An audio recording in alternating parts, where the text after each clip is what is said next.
வெற்றி மேலே வெற்றி. ஆண்டுகள் சென்றன. அயோத்தி மாநகரமும் விஸ்வாமித்திரர் முனிவர் வருகை தந்தார். அவரை வணங்கி வரவேற்றார் தசரதன். அரசவையில் உயரிய இருக்கையில் அவரை அமர வைத்தார். மாமுனிவரே, தங்கள் வருகையால் இந்த நாடே பெருமை பெற்றது. தாங்கள் என் உயிரையே கேட்டாலும் தருவேன் என்று வாக்குறுதி தந்தார். தசரதனே, ஓர் உதவி நாடே உம்மிடம் வந்தேன். காட்டில் மாரீசன் போன்ற கொடிய அரக்கர்கள் பலர் உள்ளனர். தாங்கள் செய்யும் வேள்வியை அவர்கள் அழிக்கின்றனர். வேள்வி தீயில் குருதியை கொட்டுகின்றனர். அவர்கள் கொடுமைகளை எங்களால் தாங்க முடியவில்லை. உன் மூத்த மகனான ராமனை என்னுடன் அனுப்பி வை. அரக்கர்களை கொன்று அவன் கேள்வியை காப்பாற்றுவான் என்றார். இதை கேட்ட தசரதன் திகைத்தார். மாமுனிவரே, என் மகன் ராமன் சிறுவன். அரக்கர்களுடன் போரிட அவனை அனுப்ப இயலாது. நானே உங்களுக்கு துணையாக வருகிறேன். அந்த அரக்கர்களை அழிக்கிறேன் என்றார். தசரதனே, உன் துணை எனக்கு வேண்டாம். ராமன் யார் என்பது உனக்கு தெரியாது. அவன் வலிமையையும் நீ அறிய மாட்டாய். என்னுடன் அவனை அனுப்ப முடியுமா முடியாதா என்று கண்கள் சிவக்க கோபத்துடன் கேட்டார் அவர். உயிருக்கும் மேலான ராமனை பிரிவதா, முனிவரின் கோபத்திற்கு ஆளாவதா, என்ன செய்வது என்று குழம்பினார் தசரதன். குலகுருவான வசிஷ்ட முனிவர், அரசே, விஸ்வாமித்திரருடன் ராமனை அனுப்பி வையுங்கள். ராமனின் பெருமையை உலகமே அறிய வாய்ப்பு கிடைத்து உள்ளது.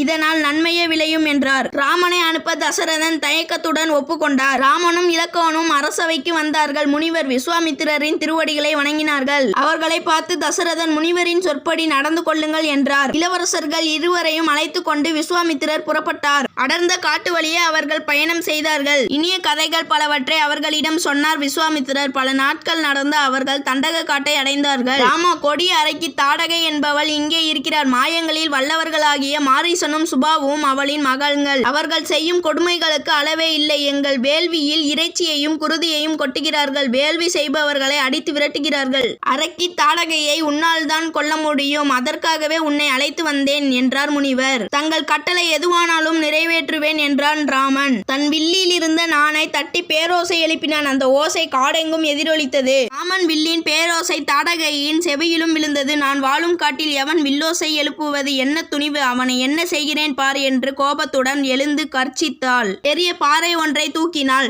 ராமனும் இலக்குவனும் முனிவரும் இருந்த இடத்திற்கு பறந்து வந்தார். யாரடா அவன் வில்லோசை எழுப்பியது என்று இடிக்குரலில் முழங்கினாள். கருத்த மலை போன்று காட்சி தந்தாள் அவள். அவளுடைய கைகள் மலைப்பாம்பு போன்றிருந்தன. அவள் கண்களில் இருந்து தீப்பொறி பறந்தது. அவளை பார்த்த ராமன், பெண்ணாயிற்றை இவளையா கொள்வது என்று தயங்கினான். அதற்குள் அவள் தன் கையில் இருந்த பாறையை அவர்கள் மேல் எறிந்தாள். மேலும் பல பாறைகளை எடுத்து எறிந்தாள். அந்த பாறைகளை எல்லாம் தன் அம்புகளால் தூளாக்கினான் ராமன். இனியும் தாமதம் செய்வது நல்லது அல்ல என்று நினைத்தான் அவன். அவள் மார்புக்கு குறிவைத்து அம்பு எய்தான். அந்த அம்பு அவளின் மார்பை ஊடுருவி சென்றது. அலறியபடி இறந்து வீழ்ந்தாள் அவள்.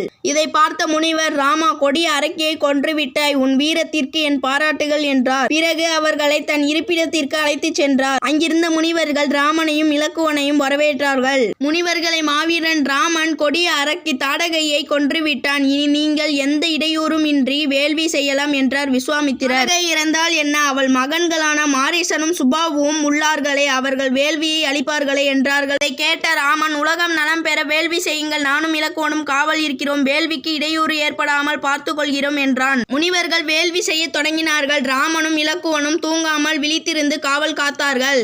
6 நாட்கள் கழிந்தன. வேள்வி நிறைவுறும் 7ஆம் நாள் வந்தது. காடை கிடுகிடுக்குமாறு வானத்தில் பேரிரைச்சல் கேட்டது. தலை நிமிர்ந்து பார்த்த ராமன், மாரீசனும் சுபாவும் அரக்கர்கள் சூழ வானத்தில் நின்றிருந்தான். என்ன துணிவு இருந்தால் வேள்வி செய்வீர்கள்? உங்களை எல்லாம் அழிக்கப் போகிறேன் என்று கூச்சல் போட்டார்கள். சிறிதும் தாமதிக்காமல் வில்லில் அம்பு பூட்டினான் ராமன். அவர் அம்பு மாரீசனை கடலில் வீழ்த்தியது. இன்னொரு அம்பு சுபாகுவை சென்று வீழ்த்தியது. இதை பார்த்த அரக்கர்கள் அலறியபடி ஓடி மறைந்தார்கள். வேள்வி இனிதே நிறைவு பெற்றது.